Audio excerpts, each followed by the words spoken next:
Bismillahirrahmanirrahim. Assalamualaikum warahmatullahi wabarakatuh. Selamat malam, salam sejahtera bagi kita semuanya.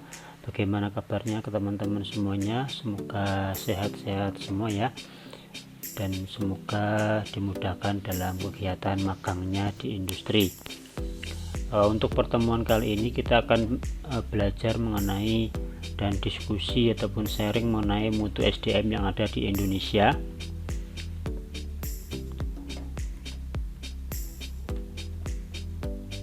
Nah, tujuan dari mata kuliah dari materi ini yaitu nanti kita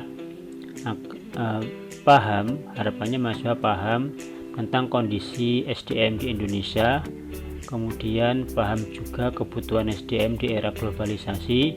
Yang ketiga, mahasiswa paham mengenai pentingnya K3 di dalam dunia industri. Baik, masalah SDM di Indonesia ya. Jadi kesenjangan kualitas SDM dengan kebutuhan pengguna jasa industri. Nah, ini banyak sekali masalahnya. Jadi setiap tahun itu perguruan tinggi, universitas itu meluluskan, memwisuda mahasiswanya sangat banyak sekali. Namun lowongan pekerjaan sangatlah sedikit gitu ya, atau kondisinya adalah banyak tenaga kerja yang tidak sesuai dengan kebutuhan industri. Ini menjadi masalah yang sampai saat ini belum selesai. Jadi tugas besarnya adalah bagaimana sebuah pendidikan, institusi pendidikan itu bisa match dengan kebutuhan industri ya. Mungkin ini juga teman-teman rasakan saat ini ketika teman-teman mendapatkan materi kuliah di Politeknik Cilacap, kemudian sekarang teman-teman magang ya, pasti sangat merasakan, ternyata yang saya pelajari di kampus itu jauh banget sama yang saya lakukan di dunia industri atau pada saat magang. Itu sangat terjadi seperti itu. Sebab itu pentingnya magang di situ gitu ya. Nah, kampus tidak bisa memberikan semua materi ke mahasiswa. Jadi kampus biasanya cuma memberikan dasar-dasarnya aja. Selebihnya itu nanti mahasiswa bisa belajar sendiri. Nah, oleh sebab itu saat ini digaungkan oleh Mas Menteri gitu ya, tentang merdeka belajar. Jadi mahasiswa boleh ngambil mata kuliah di luar prodinya gitu. Kemudian ini adalah kualitas TKI kita. Jadi tenaga kerja Indonesia yang keluar negeri itu biasanya sebagian besar itu SD, yaitu sebagai ibu rumah tangga dan lain sebagainya, dan profesional itu sangat sedikit ya, cuma 4,8%. Ini sangatlah miris karena kita mengekspor tenaga kerja yang skillnya kurang bagus. Ini data tahun 2009. Nah, tuntutan di tempat kerja saat ini gitu ya. Jadi globalisasi atau masyarakat ekonomi ASEAN itu bisa menjadi ancaman, juga bisa menjadi sebuah peluang. Bisa menjadi ancaman jika kita nggak mau belajar, kita skillnya rendah gitu ya. Tapi bisa menjadi peluang ketika kita mempunyai skill dan kualitas yang bagus, sehingga peluang kerja kita tidak hanya di Indonesia tapi juga di tingkat Asia itu ya.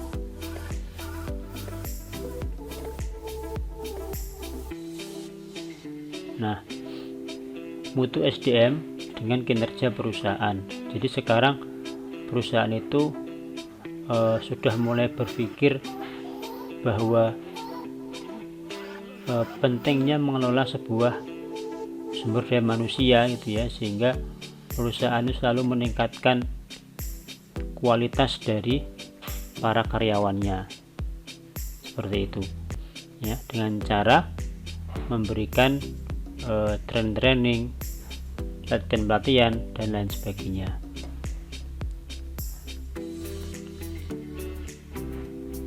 Nah, kemudian untuk meningkatkan mutu SDM ya, ini yang ada namanya kompetensi gitu ya. Untuk meningkatkan mutu SDM di Indonesia itu ada yang namanya kompetensi. Nah, kompetensi ini adalah kompetensi yang sesuai dengan standar yang dipakai di tempat kerja gitu. Nah, ini menurut Undang-Undang Nomor 13 Tahun 2003 tentang Ketenagakerjaan, yaitu tenaga kerja itu berhak memperoleh dan meningkatkan pengakuannya kompetensi kerjanya setelah mengikuti pelatihan kerja. Kemudian tenaga kerja juga mendapatkan pengakuan melalui sertifikasi kompetensi. Jadi ketika kita setelah melakukan pelatihan itu harapannya mendapatkan sertifikasi kompetensi yang itu nanti bisa digunakan untuk meningkatkan pengakuan kita gitu ya, sehingga bisa digunakan untuk pertimbangan dalam mencari pekerjaan. Nah, 3 elemen kompetensi yaitu skill atau keterampilan ya, yang kedua knowledge atau pengetahuan, yang ketiga attitude atau sikap. Jadi kompetensi ini tadi dari 3 ini ya, psikomotorik, knowledge, efektif gitu ya. Jadi tidak cukup kita punya pengetahuan saja atau keterampilan saja, namun sikap kita kurang bagus. Dan di dunia perusahaan biasanya sikap itu menjadi hal yang sangat ditekankan jadi bagi sebuah perusahaan, karena kalau skill dan kompetensi, skill dan juga knowledge itu bisa diasah, namun kalau sikapnya sudah tidak bagus, ini bisa menjadi watak yang enggak bagus sehingga menjadi bumerang bagi sebuah perusahaan.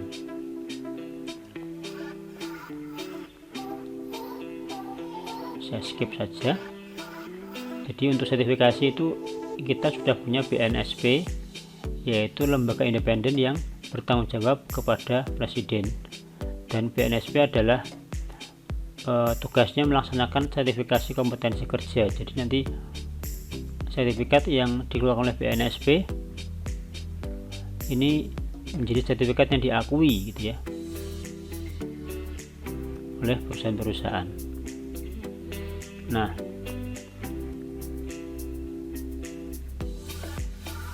lembaga sertifikasi profesi LSP dalam melaksanakan tugasnya itu BNSP dapat memberikan lisensi kepada LSP. Jadi kita bisa mendapatkan sertifikat dari LSP yang di situ sudah bekerja sama dengan BNSP. Nah, syarat dari LSP tersebut adalah ini, ada aspek kelembagaan, aspek teknis dan lain sebagainya. Jadi misalkan teman-teman ingin mendapatkan sertifikat K3 umum gitu ya, itu ada lembaga-lembaganya, tentu bayar seperti itu ya, dengan 5 juta, 7 juta. Dan biasanya teman-teman kalau sudah punya sertifikasi K3 umum itu masuk perusahaan gampang. Ini di bagian K3 seperti itu. Saya skip saja. Bisa dibaca sendiri ya. Nah, kalian sini pelatihan berbasis kompetensi. Jadi di tempat kerja ya, di tempat kerja itu ada karyawan, masyarakat maupun lembaga diklat ya, ini melakukan sebuah pelatihan ini didasarkan pada sebuah kurikulum pelatihan Dan di kurikulum pelatihan itu ada yang namanya standar kompetensi, apa-apa aja yang harus dikuasai seperti itu. Kemudian dilakukan uji kompetensi, dites ya. Kemudian harapannya yang lulus akan menjadi SDM yang kompeten, dan itu bisa mendapatkan pekerjaan yang lebih baik seperti itu, sehingga dari situ bisa meningkatkan kualitas sumber daya manusia di Indonesia. Ini skemanya, nanti bisa dibaca sendiri. Nah, mekanisme sertifikasi itu seperti ini ya. Jadi dari BNSP itu memberikan lisensi kepada LSP ya. Syaratnya apa aja tadi sudah saya jelaskan. Kemudian LSP itu memberikan verifikasi. TUK itu tempat uji kompetensi yang disitu peserta uji datang ya, disitu diolah gitu ya, diolah berdasarkan kurikulum tadi. Kurikulumnya itu berdasarkan SKKNI nya, jadi SKKNI standar.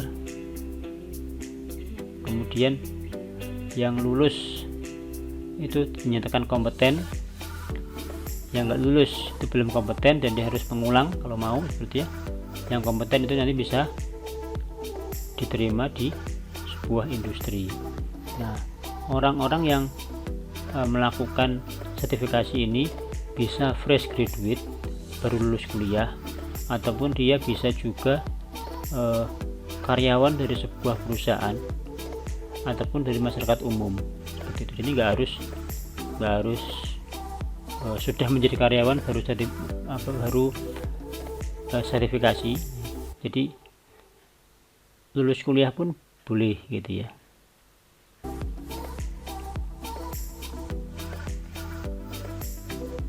Nah, ini adalah contoh sertifikat kompetensi, dan ini bisa digunakan untuk melamar pekerjaan ya.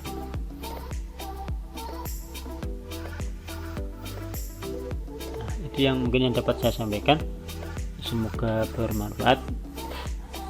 Assalamualaikum warahmatullahi wabarakatuh.